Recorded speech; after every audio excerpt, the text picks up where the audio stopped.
Amados irmãos, eu os convido a lermos a palavra de Deus, por gentileza. Vamos ao Evangelho de Mateus. Evangelho segundo escreveu Mateus, capítulo de número 7.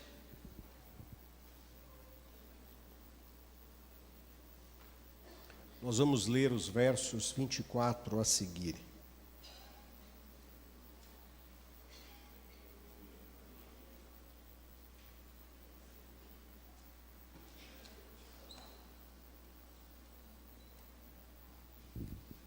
Amém, meus irmãos?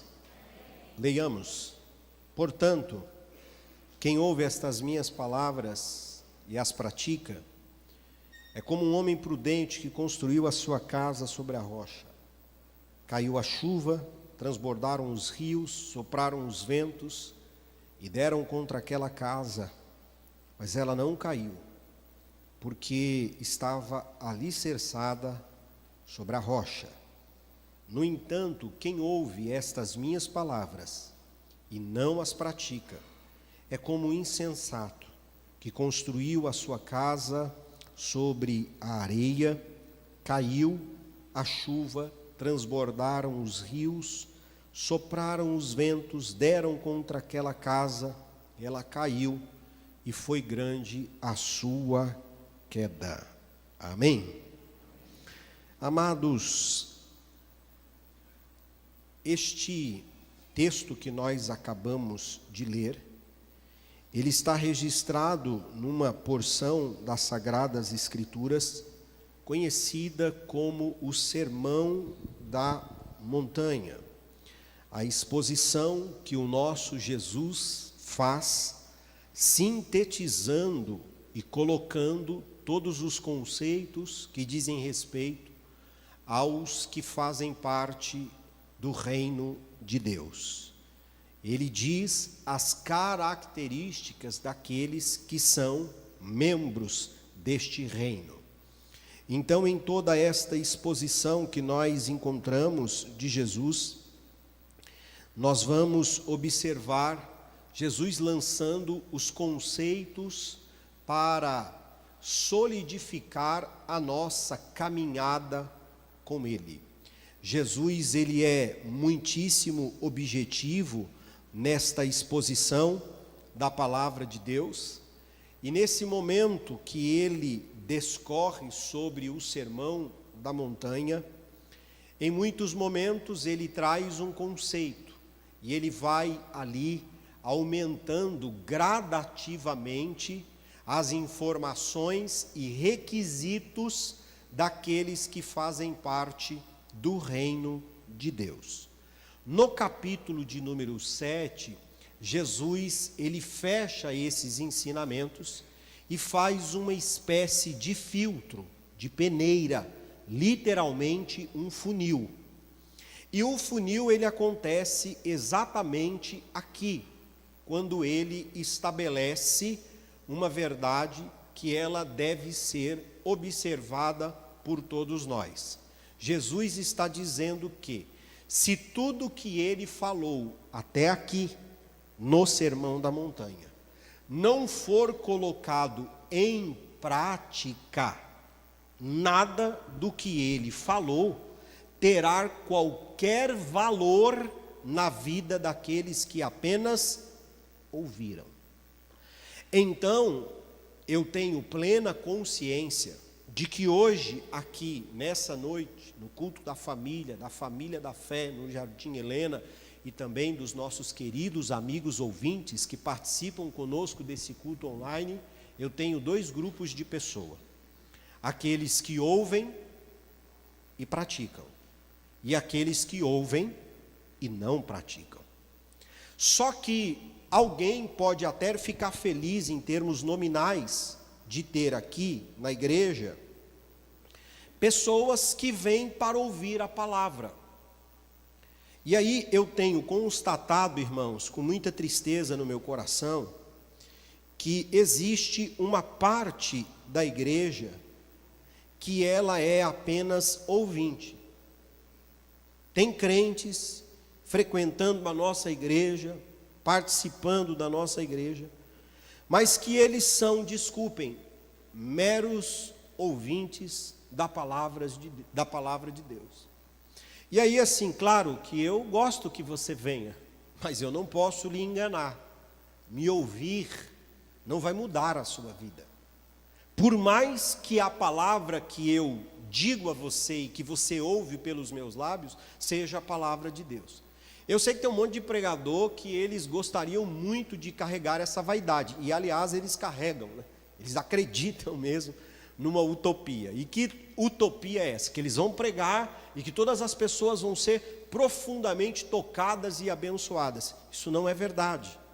Só será alcançados e abençoados aqueles que, ao ouvirem a palavra de Deus, esconderem esta palavra como um tesouro precioso em seu coração e colocar esta palavra em prática para viver de acordo segundo esses princípios que esta palavra estabelece para a nossa vida.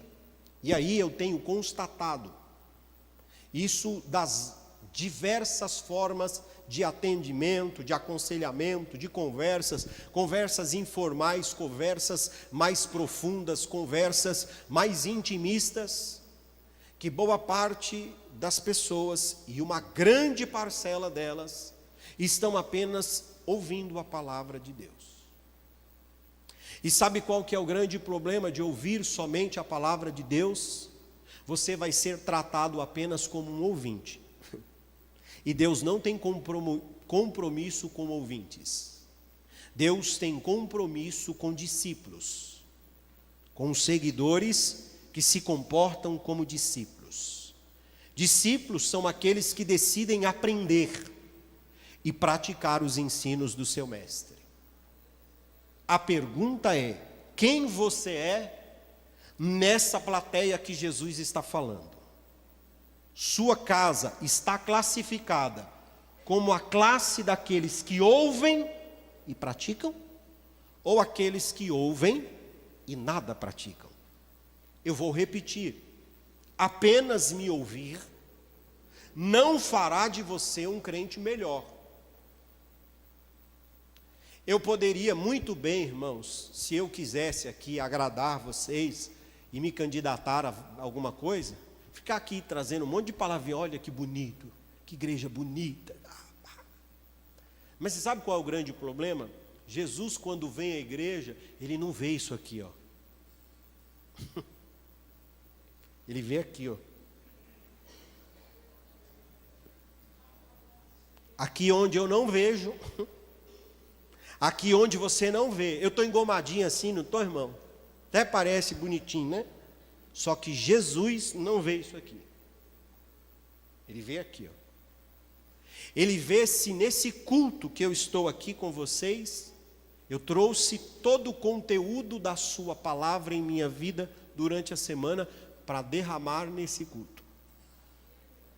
Porque se não foi assim, esse culto não tem nenhum valor. Alô?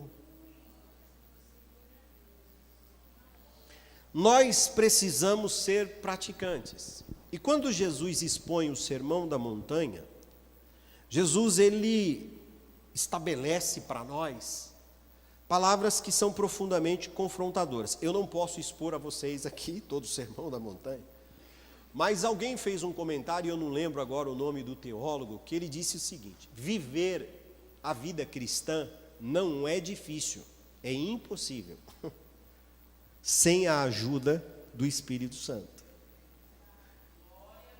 Não tem como. Não, eu vou seguir isso. Eu gostei das palavras de Jesus, eu vou seguir. Se não nascer de novo, você não faz nada. Se o Espírito não pôr isso dentro de você, você só vai ter o desejo.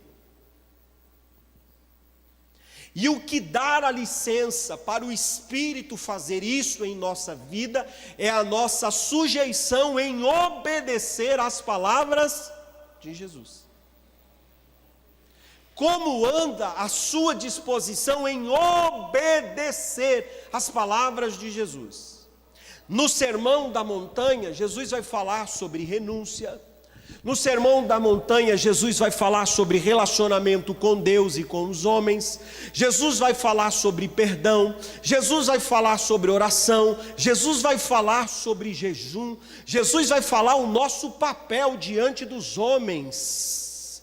Sal e luz, como representantes do seu reino aqui na terra, uma categoria de gente totalmente distinta que o mundo não conhece.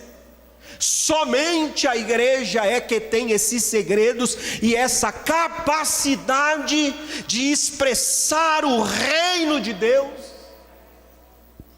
Então Jesus fala de todos esses assuntos, fala da nossa perseverança, fala do nosso cuidado para não julgarmos as pessoas, para não sermos apontadores, para não usarmos o nosso dedo apenas para avaliar e ficar ali apontando para as pessoas. E aí, quando ele está fechando esse tema, ele faz de novo um aporte da sua palavra em nossa vida, nos convidando à persistência da oração. E a partir do versículo de número 13, Jesus faz o filtro. Qual é o filtro? Ele diz: olha, tudo que eu estou falando para vocês se resume do seguinte: a porta é larga e o caminho é largo que conduz à perdição. O que ele está fazendo? Fazer o filtro agora. Quem quiser ser apenas um ouvinte, fique aí pela porta larga. Quem quiser ser apenas um ouvinte, pode ir por esse caminho aí, ó, o caminho largo. O caminho que não exige de nós obediência, renúncia, mortificação de maus hábitos, mortificação de má conduta, sabe? Aquela depravação do nosso caráter, não exige nenhum tipo de mudança. Aí tem muita gente nessa porta, e ela é bem larga, e o caminho dela também. Então não tem nenhum esforço, a porta é larga, a gente entra, o caminho também, e a gente fica tudo, folgado. Só que essa porta conduz a gente à destruição, a perdição das nossas almas. Aí quando Jesus faz esse filtro, ele diz: mas é estreita a porta e é apertado o caminho que leva à vida, e poucos são os que a encontram. Ei, que grupo você está? Qual é o grupo que você pertence? Eu não posso responder essa pergunta por você, por sua casa, por sua família. Só você pode. Jesus sentencia ainda a esse respeito, dizendo que quem passou pela porta, a porta estreita, entrou no caminho apertado, tem uma maneira de identificar quem fez isso. Você prova os frutos na vida dessa pessoa. Então você chega perto dela e colhe um fruto de uma palavra dada, um fruto de um compromisso assumido, um fruto no relacionamento da conjugalidade, da paternidade, da maternidade. Aí você começa a perceber, dizendo: epa, aqui tem um fruto bom, tem um fruto de alguém que recebeu os valores do reino, patrocinado pelo Espírito Santo, está frutificando bons frutos. Você olha a árvore, prova ela e diz: meu Deus, que fruto doce e agradável. E tem fruta, irmão, que o cheiro dela encanta a gente. Porém, o contrário também é verdadeiro. É pelo fruto que nós identificamos aqueles que não passaram pela porta e não passaram pelo caminho estreito.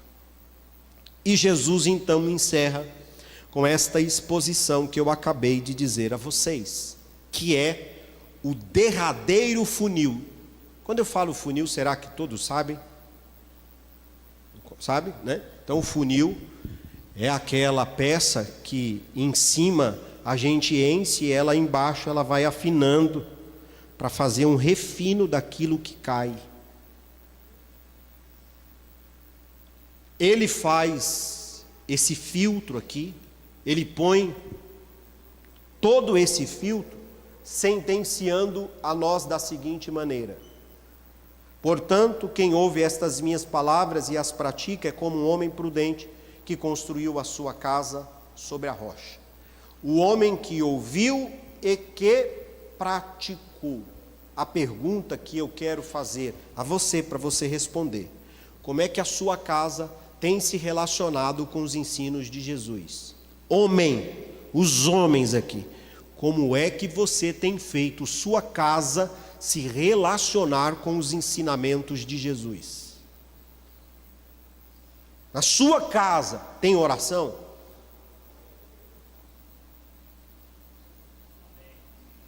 Na sua casa tem jejum?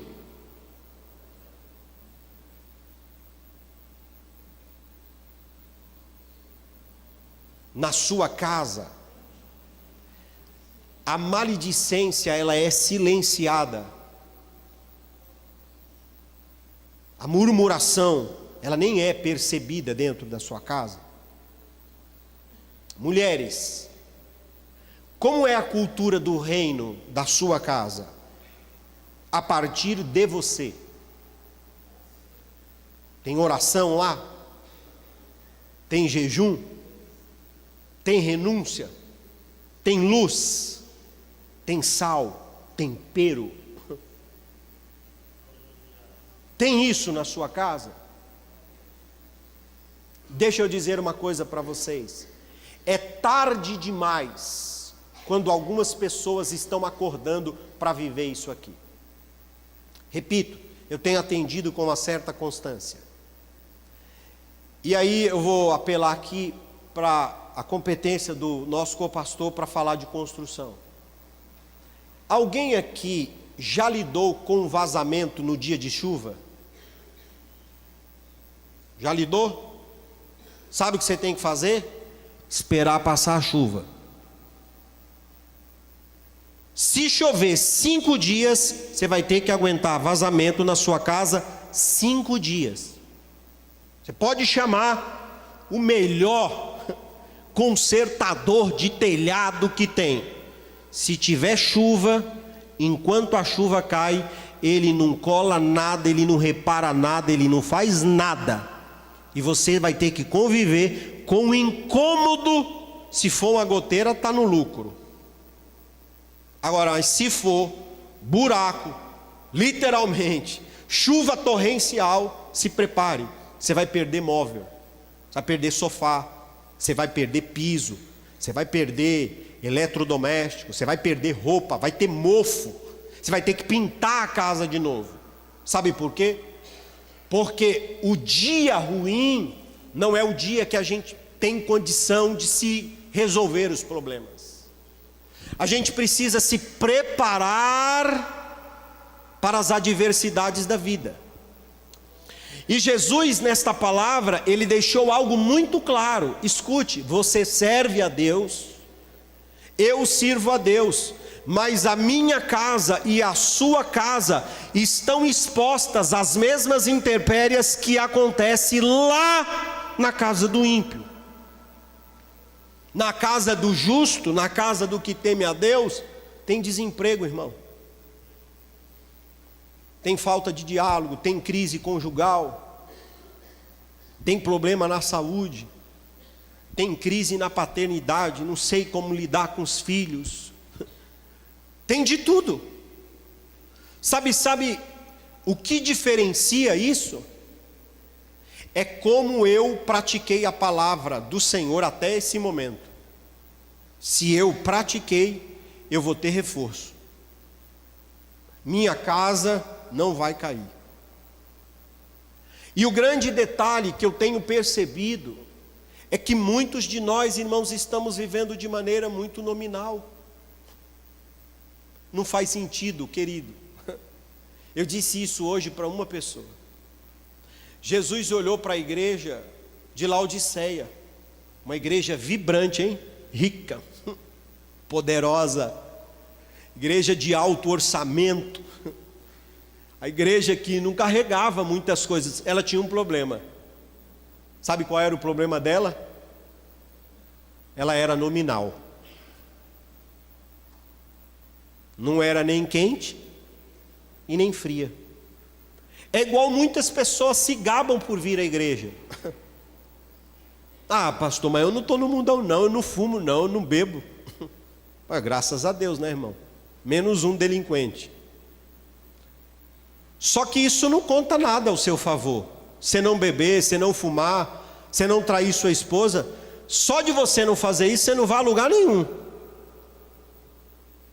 Você só vai a lugar algum se você ter passado pela porta estreita, andar pelo caminho apertado e praticar com alegria os ensinamentos de Jesus em sua vida. Que não é apenas sobre não fazer, é sobre também o que fazer. Muitos de nós não estamos praticando a palavra de Deus na nossa vida, irmão. Eu não sou uma pessoa que eu fico acompanhando, né? Assim, a vida de ninguém. Não fico seguindo ninguém. Mas o povo está tão ruim, irmão, que antigamente assim a gente até não sabia muito da vida do povo, porque não tinha esse advento. Então era muito mais por uma questão de fofoca, né? Tinha que ter coragem para ficar falando da vida dos outros. Agora o povo não, o povo está assim, ó. Eles são crentes nominais, eles não praticam a palavra, e aquilo que ele não é para praticar, eles ainda publicam.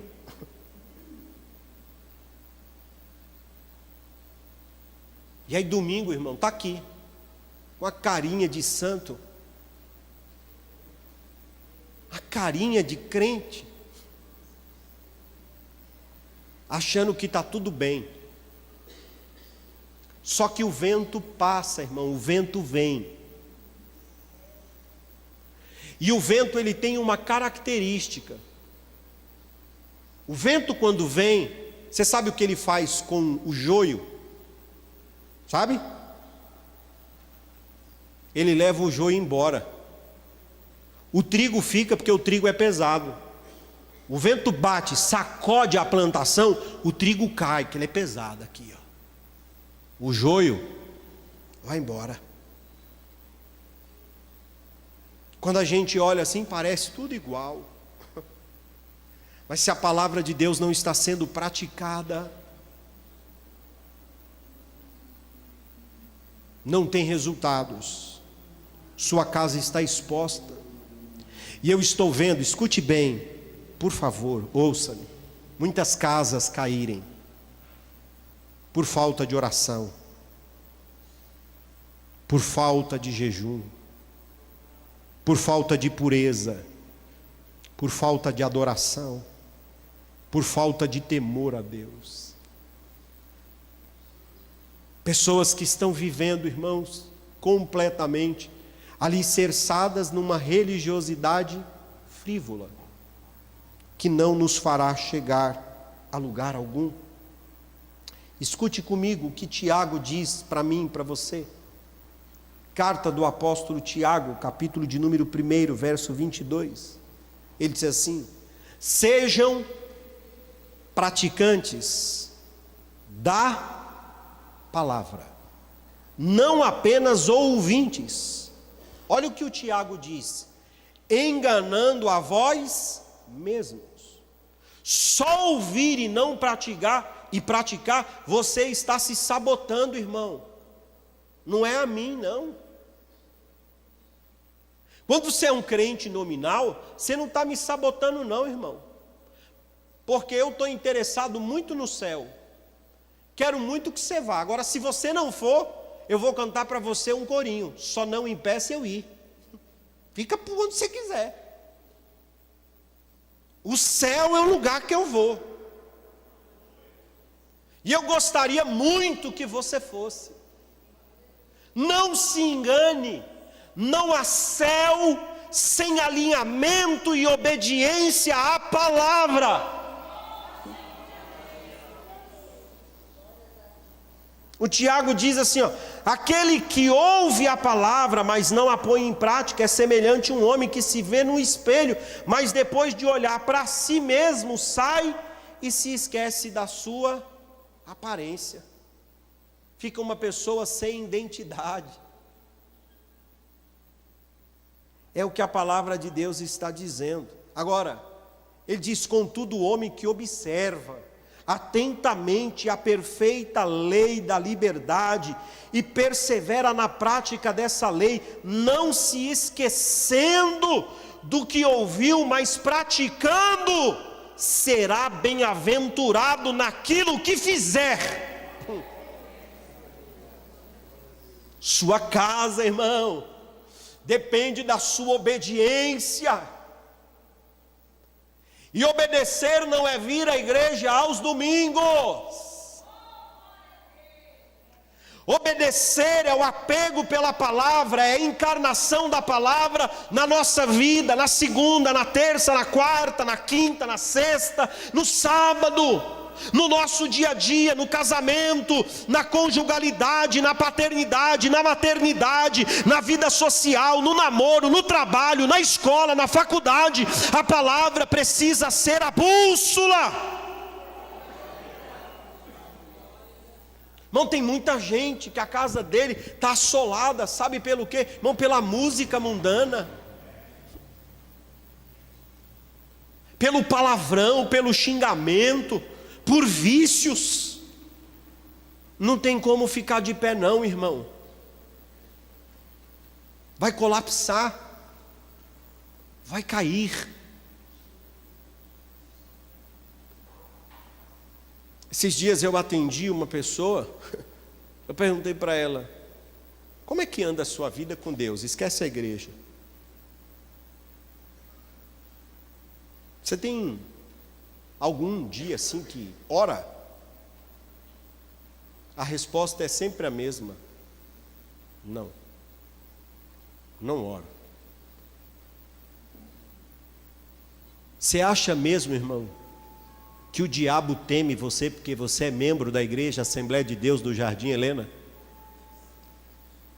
Você acha mesmo que é isso que vai fazer o anjo destruidor pular a sua casa, sua carteirinha, ou a sua presença num culto de domingo? O que vai proteger você é a prática da palavra. Papai, mamãe, põe a sua casa para viver a palavra de Deus. Viver a palavra de Deus. Acenda a luz da palavra lá no meio da sua casa.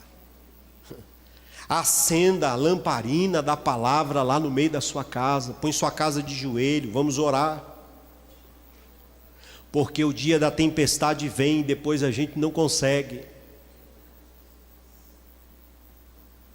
Filipenses capítulo de número 4, para encerrarmos. O padre já mandou eu parar, viu? Filipenses 4:9 está escrito assim: ponha o quê? Vocês estão acanhados por quê, irmão? 1, 2, 3. Ponham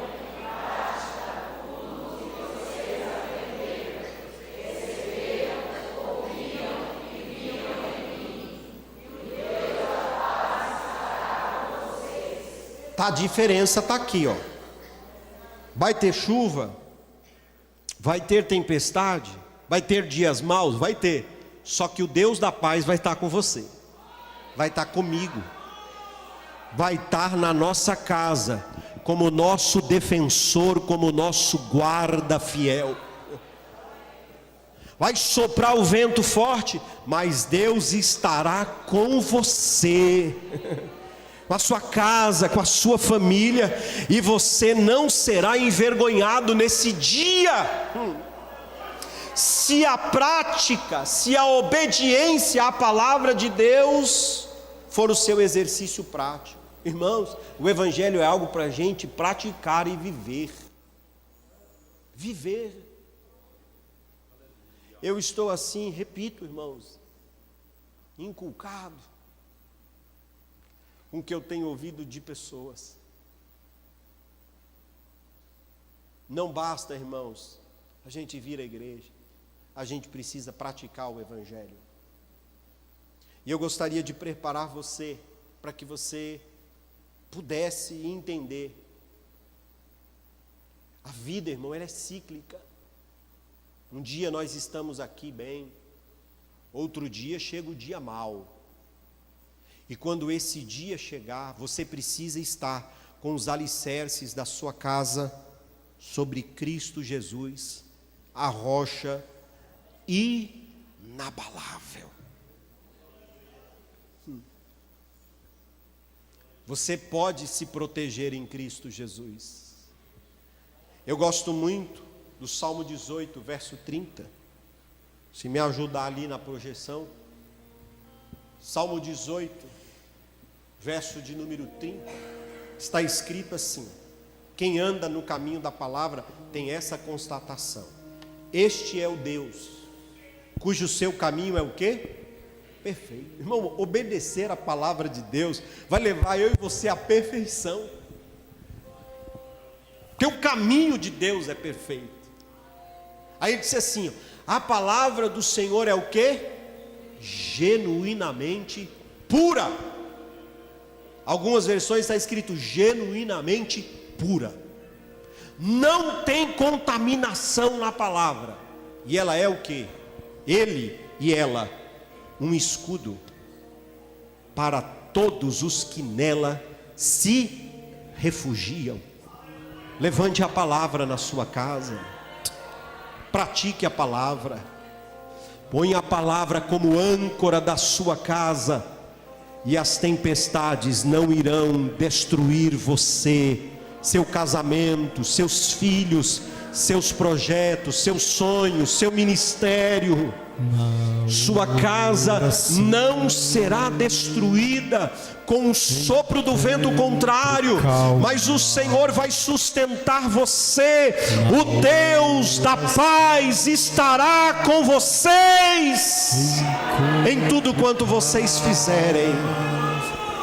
Bendito seja Jesus.